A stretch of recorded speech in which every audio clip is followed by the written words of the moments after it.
सुबह के 6 बजे थे। मैं घर के बाहर खड़ी थी। अंदर से आवाज़ आ रही थी। हाँ, ये आवाज़ मुझे बाहर खड़े सुनाई दे रही थी, क्योंकि मैं 3 दिन के लिए श्रीनाथ जी जा रही हूँ ऐसा बोल के 1 ही दिन पहले घर से निकली थी। हर बार गाड़ी लेके खुद ड्राइव करके जाती हूँ, पर पहली बार ऐसा लगा मानो मेरे पैरों में जैसे जान ही नहीं थी और बस से निकल गई। ये शब्द है दीप्ति देवी के।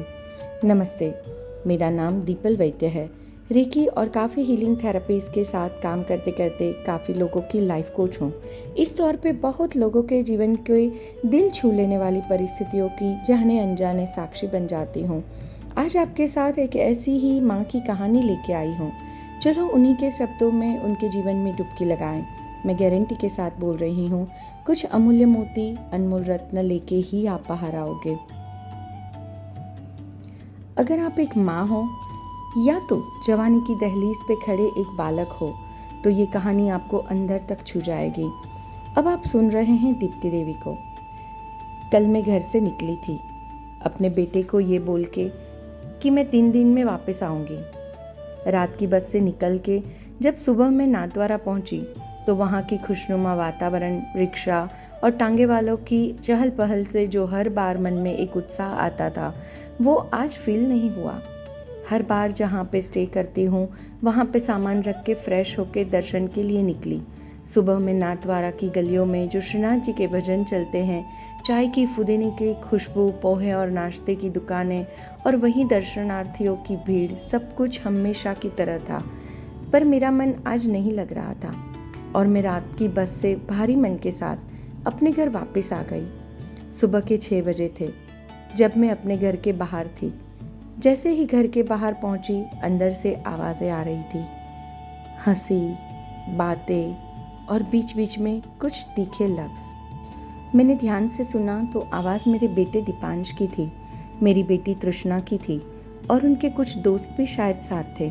और भी आवाज़ें आ रही थी, मानो फ़ोन कॉन्फ्रेंस या तो वीडियो कॉल।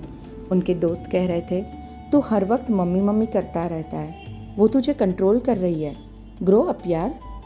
मेरा बेटा चुप नहीं रहा। उसने कहा, मेरी मम्मी ने अकेले सब कुछ संभाला है, आप लोग नहीं समझोगे। पर फिर वो अचानक से चुप हो गया। मेरी बेटी की आवाज़ आई। वो बोली, दीपांश थोड़ा तो समझ, लोग तुझे ममाज बॉय बोलेंगे। मम्मी हमेशा हर बात पे मुझे रोकती रही, टोकती रही, पर तूने कभी भी मेरा साथ नहीं दिया। दादी की उम्र हो रही है, उन्हें भी कभी देख लिया कर। मेरी बेटी अपनी वो दादी की बात कर रही थी जो मेरे पति के मृत्यु के बाद 1.5-2 महीने में ही मेरे पति की एकमात्र पॉलिसी के सभी पैसे लेकर मुझे 4 और 2 साल के मेरे 2 मासूम बच्चों के साथ छोड़कर चली गई थी। अपनी बहन के इस शब्द पे मेरे बेटे ने धीरे से कहा, दीदी, पापा के जाने के बाद सब चले गए थे, सिर्फ मम्मी थी हमारे पास। ये सुनते ही मेरी आंखों से आंसू बहने लगे। तभी फ़ोन में से कोई बोल रहा था। हाँ, वो मेरी ननंद की आवाज़ थी। उसने बोला, देख, हम तेरे अच्छे के लिए बोल रहे हैं, कितना सहेगा तू? बाहर की दुनिया देख, सब इस उम्र में घूम रहे हैं, दुनिया एक्सप्लोर कर रहे हैं। ये तो तुम्हारे साथ खून का रिश्ता है, इसलिए रहा नहीं जाता। मेरे भाई के बाद उनकी संतान से हमारा लगाव छूटता नहीं है, इसलिए समझा रहे हैं। बाकी आजकल कौन किसी के लिए कुछ कर रहा है। मेरे पति की तबीयत मृत्यु के पहले 8 दिन पहले ही खराब थी। बहुत बुखार से, उल्टियों की वजह से सांसें फूली रहती थी, ठीक से बोल भी नहीं पा रहे थे। मृत्यु के 4 दिन पहले रक्षाबंधन थी और अभी जो ममता दिखा रही थी, वो मेरी बड़ी ननंद मेरे पति को राखी बांधने आने की बजाय अपने चाचा के बेटे को राखी बांधने पहुंच गई थी। चाचा और चाचा के लड़के पैसे वाले थे। मेरे पति 12,000 की नौकरी से घर चला रहे थे। आंसू की जगह अभी मेरे आंखों में गुस्सा था। तभी दीपांश के फ्रेंड्स की आवाज़ सुनाई दी, ब्रो, बात सिर्फ 3-4 दिन के लिए आउटिंग की है, तुझे इसके लिए भी परमिशन ना मिले तो तू अपनी लाइफ कैसे बनाएगा? तभी दीपांश की थकी हुई पर स्ट्रॉन्ग आवाज़ सुनाई दी। उसने सबको कहा, प्लीज़ आप सब घर जाओ। जैसे ही सब उठे और दरवाज़ा खोला, मुझे वहीं पे देख के सब लोग शॉक हो गए। किसी को शायद आंखों में आंख मिलाने की हिम्मत नहीं थी। ऐसा मुझे फील हुआ और एक एक करके सब बिना कुछ कहे चले गए। मेरा बेटा मुझे देख के हैरान हो गया। मम्मा, आप आ गए? उसने तुरंत मेरा सामान उठा लिया और बोला, आप बैठो, मैं चाय बनाता हूँ। मैं बस उसको देखती रही। फिर मैंने धीरे से कहा, सॉरी बेटा, शायद मैं तुम्हें समझ नहीं पाई। मैंने तुम्हें बाहर जाने से रोका। तू जाना चाहता है ना दोस्तों के साथ, तो तू जा सकता है। वो तो चाय पीता नहीं है, पर उसके हाथों में कुछ जादू है। वो चाय बनाता बहुत अच्छी है। मसाला कूट के, अच्छे से अदरक डाल के, बढ़िया सी चाय कप में डालकर, ट्रे में बिस्कुट को सजा के, अपनी अनोखी स्टाइल में वो चाय लेके मुस्कुराता हुआ मेरे पास बैठा और बोला, मम्मा, मुझे कहीं नहीं जाना। मैंने कहा, बेटा, मुझे नहीं अच्छा लगता जब लोग तुम्हें ममाज बॉय बोलेंगे। उसने सीधा मेरी आंखों में देख के बोला, हाँ, हूँ मैं mama's boy, and I am proud for it mama. जन्म तो हर माँ देती है, पर आपने हमारे लिए जो कुछ भी किया है उसका कोई मोल नहीं है। मेरी लाइफ में मेरे आसपास जितने भी लोग हैं उन सब की मैं बहुत इज्जत करता हूँ मम्मा, पर उन सब में आप हमेशा 4 कदम ऊपर ही रहोगी। मैं जानता हूँ सब मेरी खुशी चाहते हैं, पर मैं ये जानता हूँ कि सिर्फ आप ही हो जो मेरा भला चाहते हो। मैंने उसे देखा, देखती ही रह गई। मेरी आंखों में एक सवाल था, क्यों, कैसे है ये भरोसा? मेरी आंखों में देख के जैसे वो सवाल पढ़ रहा हो, ऐसे जवाब देते हुए बोला, मुझे मेरे बचपन की वो बात याद है मम्मा, जब मेरा जुकाम ठीक ही नहीं हो रहा था, बार बार न्यूमोनिया हो जाता था। मैंने आश्चर्य से उसकी ओर देखा। मैंने बोला कि तब तो तू बहुत छोटा था, शायद 1.5 साल का। तुझे कैसे याद है?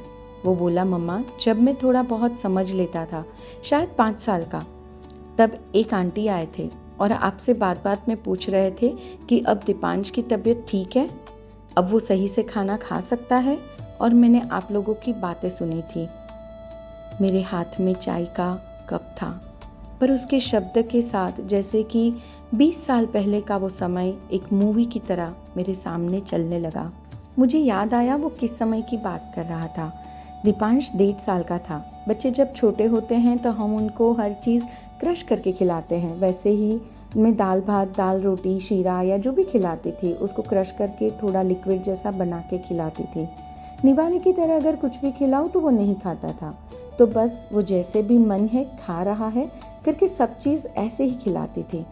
1.5 साल की उम्र तक उसको 3 बार न्यूमोनिया हो चुका था और सर्दी जुकाम तो रोज़ ही की बात थी। काफ़ी बार तो वो रात को सो भी नहीं पाता था, सांस लेने में तकलीफ होती थी। मैं पूरी रात उसको गोदी में लेके बैठी रहती या उसको उठा उठा के पूरे घर में चलती रहती थी। एक बार सौराष्ट्र के एक छोटे से गांव में जाना हुआ। वहाँ के डॉक्टर की लोग बहुत तारीफ करते थे। मेरी छोटी ननंद भी वहाँ रहती थी। बोले, डॉक्टर सही में अच्छा है, एक बार उसको कंसल्ट कर ले। मैं गई। डॉक्टर ने अच्छे से मेरे बेटे को जांचा, फिर बोले, इसका खाना कैसे खिलाते हो? मैंने बोला, हर चीज़ क्रश करके खिलाते हैं सर। उन्होंने बोला, तुरंत लिक्विड करके देना बंद करो, नहीं तो इसको लाइफ टाइम इसी तकलीफ़ में देखोगे। मैंने बोला, सर ये बिल्कुल नहीं खाएगा अगर मैंने क्रश करके नहीं दिया। तब डॉक्टर ने मुझे बोला कि तू माँ है या दुश्मन? मैंने बोला, सर माँ हूँ। बोले, तो बस उसके लिए जो सही है वही कर। मैं घर वापस आई एक संकल्प के साथ कि मुझे मेरे बेटे को तकलीफ़ से बचाना है। दूसरे दिन सुबह में जब वो उठा, मैंने उसके लिए शीरा बनाया। उसने नहीं खाया। दोपहर को मैंने रोटी को दाल में भिगोकर निवाला देना शुरू किया। उसने नहीं खाया। मैंने थोड़ी थोड़ी देर में बार बार ट्राई किया। उसने मुंह में निवाला डाला तक नहीं। समय होते ही वो सो गया। फिर से उठा, फिर से मैंने बिना क्रश किए फूड दिया। उसने नहीं खाया। शाम तक, रात तक यही सब चला। मुझे रोना आ रहा था, पर उसने नहीं खाया। रात को मेरे पति, ससुर सब आए। सब ने पूछा, इसने कुछ खाया? मैंने बोला, नहीं खाया। सास ससुर दोनों मेरे पति की ओर देख के बोले, तू ही कुछ समझा, हमारी तो ये सुनेगी नहीं। इतने छोटे से बच्चे को भूखा देख के हमारे गले से तो निवाला नहीं उतरेगा। ये बोलते बोलते भी सभी ने रात का खाना खा लिया। बेटे ने कुछ नहीं खाया। रात को आधी कटोरी दूध पी के वो सो गया। दूसरे दिन वही सिलसिला चला। मैं कुछ भी खिलाऊं तो वो खाए ही नहीं, मुंह में डाले ही नहीं। ज़बरदस्ती खिलाऊं तो थूक दे। जिनके भी फ़ोन आए, घर वाले सिर्फ मेरी कंप्लेन में लगे थे। निर्दयी माँ है, बेटे को मार ही डालेगी, हमारा तो सुनती ही नहीं है। डॉक्टर तो बोले, पर खुद तो दया होनी चाहिए ना। खिलाने की कोशिश करते रहो, पर ना खाए तो बच्चे की जान ही ले लोगे। मैं बस काम कर रही थी, सुनते सुनते रोती रहती थी और बीच बीच में कोशिश जारी रखती थी कि बस वो कुछ खा ले। दूसरे दिन दोपहर होने को आई, बिना कुछ खाए वो सो गया। 4 बजे हमारी किटी पार्टी थी। दोनों बच्चों को तैयार किया, एक बार कुछ खिलाने की वापस कोशिश करी, पर अगेन नाकाम। हम किटी पार्टी में गए। सुबह से सब सुन सुन के और बेटे को भूखा देख के मैं काफ़ी रोई थी। मेरी आंखें थोड़ी नम थी। कुछ स्त्रियां थी जिन्होंने ये मार्क किया। बोले, क्या हुआ, क्यों चुप चुप सी है? मेरी सास ने तुरंत बात की डोर अपने हाथ में लेते हुए बोला, 2 दिन से हमारे दीपांश ने कुछ नहीं खाया। क्रश करके देते हैं तो सब खा लेता है, पर अब डॉक्टर ने बोला है कि लिक्विड बना के मत दो, तो बस इसने ये पकड़ लिया है। और फिर वही शुरू हो गया जो अगर आप एक बहू हो तो समझ सकते हो कि ये समय पे मेरे क्या हालत हुई होगी। वही तानों की रफ्तार शुरू हो गई। हमने भी बच्चे पैदा किए हैं, बच्चों को तो ये खा ही जाएगी, कैसी माँ है। भगवान ही बचाए बच्चों को आजकल की माँओं से, जो डॉक्टर को पूछ पूछ के बच्चों को बड़ा करती है। मैं बता नहीं सकती कि लोग क्या क्या बोल रहे थे। कुछ स्त्रियां कुछ भी नहीं बोल रही थी, शायद वो भी ऐसी सिचुएशन झेल चुकी थी। हम घर वापस आए। अगेन शाम रात वही मेरी कोशिश, पर दीपांश ने कुछ नहीं खाया, बिना खाए ही सो गया। नींद में मैंने उसे आधी कटोरी दूध पिला दिया। तीसरा दिन, आज तो मैं पूरी तरह टूट चुकी थी, पर फिर भी मैंने उम्मीद नहीं छोड़ी। शीरा बनाया, खेलते खेलते शायद वो खा ले, ऐसा भी किया, पर नहीं खाया उसने। वापस वही ताने, वही कैसी माँ है, निर्दयी है वाले वाक्य। एक बार के लिए लगा जुकाम होगा तो दवाई दे देंगे, पर दाल भात क्रश करके खिला दो। पर डॉक्टर का वो वाक्य याद आया, माँ है कि दुश्मन? अंदर से आवाज़ आई, नहीं, मैं माँ हूँ। और रुक गई। मिक्सी वापस जहाँ पे से निकाली थी वहाँ रख दी। बेटे को पानी पिलाया। थोड़ी देर के बाद वापस कोशिश करी, फिर नाकाम। मुंह में उसने बिना कुछ डाले वो फिर सो गया। वो मेरी गोद में था। 3 दिन से बिना कुछ खाए 1.5 साल का बच्चा अपनी माँ की गोद में कितना सुकून से सोया हुआ था, वो मैं देख रही थी। कब 1 घंटा निकल गया पता ही नहीं चला। मैं उसके माथे को अपनी उंगलियों से सहला रही थी। कैसी निर्दयी माँ है, वो शब्द मेरे मस्तिष्क में गूंज रहे थे। मेरी आंखों से आंसू बहने लगे। मेरा एक आंसू छोटे से दीपांश के गाल पर पड़ा। उसने आंखें खोली। गोदी में था तो सीधा उसने मुझे देखा। वो हंसा। मैं और रो पड़ी। मैंने उसको गले से लगा लिया। खूब रोई, खूब रोई। छोटा सा दीपांश सिर्फ मुझे देख रहा था। उसे नहीं पता था कि मैं क्यों रो रही हूँ। मैं उठी, उसको बिठाया, फिर एक बार रोटी गुड़ घी मिला के लड्डू जैसा बनाया और उसके मुंह में रखा। और चमत्कार, उसने चबा चबा के वो खा लिया। और फिर उसके मुंह में दूसरा निवाला रखो उसके लिए मुंह खोला। छोटे से कन्हैया ने अपने बाल स्वरूप में मुंह खोल के यशोदा मैया को जब ब्रह्मांड के दर्शन कराए थे, तब यशोदा मैया के क्या इमोशन रहे होंगे ये शब्दों में नहीं बता सकते। पर एक निवाले के बाद जब दीपांश ने दूसरे निवाले के लिए मुंह खोला तो वो इमोशन को मैंने जिया है। दूसरे निवाले के लिए मुंह खुलते ही जैसे कि ये माँ ने ब्रह्मांड पा लिया हो, वो वाली खुशी महसूस करी। फिर तो क्या था, दीपांश ने छोटी छोटी 3 रोटी के लड्डू तभी ही खा लिए। रात को घी और खिचड़ी खाए। तब से आज तक रोटी सब्जी उसका फेवरेट खाना है। दीपांश जब 5 साल का हुआ तब मेरे पति नहीं रहे थे, परिवार भी छूट गया था। पर वो लेडी उस दिन मेरे घर के बाहर मिली और उसने मुझे पूछ लिया कि अब ये खाना खाता है। वो उस दिन की किटी पार्टी में थी जब दीपांश के फूड वाला प्रॉब्लम चल रहा था। मैंने पूरी बात बताई। तब दीपांश हमारे आसपास खेल रहा था। मुझे नहीं पता था कि मेरा छोटा सा राजकुमार इन बातों को दिल में उतार रहा है। अभी 22 साल का दीपांश मेरे सामने बैठा है। मेरे माथे पे उसका हाथ है। ये पूरी बात याद आते ही मेरी आंखों से जो आंसू बह रहे थे उसको पोंछते हुए उसने कहा, मम्मा, भले मैं बहुत छोटा था, पर उस दिन आपने जो बात करी थी वो मेरे दिल में उतर गई थी। मैंने तभी ये डिसाइड किया था कि मैं आपको कभी अकेला नहीं छोड़ूंगा। मेरे जीवन के लिए जो भी बातें सिचुएशन आए, उसमें कभी भी पहली नज़र में आपकी कठोरता निर्दयता दिखे तो भी तुरंत ये समय याद करता हूँ और मेरे मन में आवाज़ गूंजती है कि आप मेरी माँ हो, दुश्मन नहीं। मेरी आंखों से आंसू बह रहे थे, ये रुकने का नाम ही नहीं ले रहे थे। अभी मुझे समझ में आया कि बच्चे सिर्फ हमारी बातें ही नहीं, कुर्बानियाँ भी याद रखते हैं।